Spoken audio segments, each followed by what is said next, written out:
નમસ્કાર, હું કૃષ્ણા। જે પેઢીને આજ સુધી માત્ર સોશિયલ મીડિયાની પેઢી માનવામાં આવતી હતી, આજે એ જ પેઢી દેશની રાજનીતિના કેન્દ્રમાં આવી ગઈ છે। નીટ પેપર લીક સામે થયેલા વિદ્યાર્થી આંદોલને માત્ર એક કેન્દ્રીય મંત્રીની ખુરશી જ નથી હલાવી, પણ ભાજપ અને આરએસએસને પણ એ સમજાવી દીધું કે આજનો યુવાન માત્ર ભાષણ નથી સાંભળતો, તે પ્રશ્નો પણ પૂછે છે અને એને અવગણવો ભારે પડી શકે છે। એ જ કારણ છે કે ભાજપ અને આરએસએસે મિશન જેન ઝી શરૂ કર્યું છે। 6 ઓગસ્ટે મુંબઈમાં 100 થી વધુ શહેરોમાંથી આવેલ 15 થી 19 વર્ષની વયના આશરે 2000 વિદ્યાર્થીઓ સાથે આરએસએસના સરસંઘ ચાલક મોહન ભાગવત સંવાદ કરશે। 2021 પછી પહેલી વખત ભાગવત આટલા મોટા પાયે યુવાનો સાથે સંવાદ કરશે, વિદ્યાર્થીઓ સાથે। પણ સવાલ એ છે કે આરએસએસ અને બીજેપીને અચાનક જેનઝીની એટલી ચિંતા કેમ થઈ? શું માત્ર સંવાદ છે કે પછી 2029ની રાજકીય તૈયારી?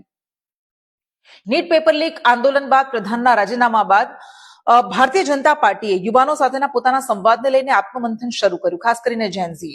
છેલ્લા 12 વર્ષથી સત્તામાં રહેલી ભારતીય જનતા પાર્ટીનું સંગઠન ટોપ ડાઉન બની ગયું હતું, જેના કારણે વિદ્યાર્થીઓ અને યુવાનો સાથેનો સીધો સંપર્ક નબળો પડ્યો। હવે બીજેપી અને આરએસએસમાં આત્મમંથન શરૂ થયું કે આખરે યુવા તેમની પાસેથી દૂર કેમ જઈ રહ્યા છે। પ્રધાનના રાજીનામા બાદ પીએમ મોદીએ પણ એ શોર્ટ સેલ્ફી વિડીયો બનાવવાનું શરૂ કર્યું, અને જેથી આ પેઢી સાથે તેઓ કનેક્ટ થઈ શકે। નેતાઓને પણ આદેશ અપાયા કે તેઓ પણ કનેક્ટ થાય। જેનઝી સંમેલન થવા લાગે। જો કે એ વાત અલગ છે કે આવા જ એક સંમેલનમાં વિવાદિત પૂર્વ સાંસદ રમેશ વિધુડી, જેઓ સંસદમાં અત્યંત ગંદા શબ્દો બોલ્યા હતા, ફરી પોતાના શબ્દોથી એમણે વિવાદ છેડ્યો। પણ આખરે જેનઝી આટલી મહત્વની કેમ છે? ભારતમાં સૌથી મોટી વસ્તી યુવાનોની છે, અને આ જ પેઢી સોશિયલ મીડિયા પર ટ્રેન્ડ બનાવે છે, અને આવતીકાલની રાજકીય દિશા પણ આ જ પેઢી નક્કી કરશે। એક સમય હતો જ્યારે બીજેપીની સૌથી મોટી ડિજિટલ તાકાત વોટ્સએપ અને ફેસબુક હતી, પણ જેનઝીની દુનિયા અલગ છે। નીટ આંદોલન દરમિયાન પણ ઇન્સ્ટાગ્રામ પરના વિડીયો લાખો લોકો સુધી પહોંચ્યા, જ્યારે પરંપરાગત રાજકીય સંદેશ એટલા અસરકારક ન રહ્યા। પરિણામે હવે બીજેપી અને આરએસએસ બંને પોતાની વ્યૂહરચનામાં ફેરફાર શરૂ કર્યો છે।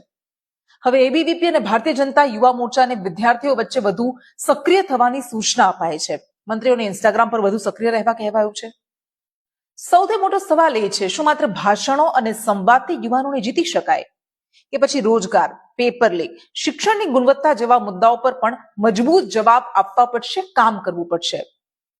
કારણ કે જેનઝી કોઈને ફોલો તો કરે છે, પણ પ્રશ્ન પૂછ્યા વગર કોઈને સ્વીકારતો નથી। નમસ્કાર।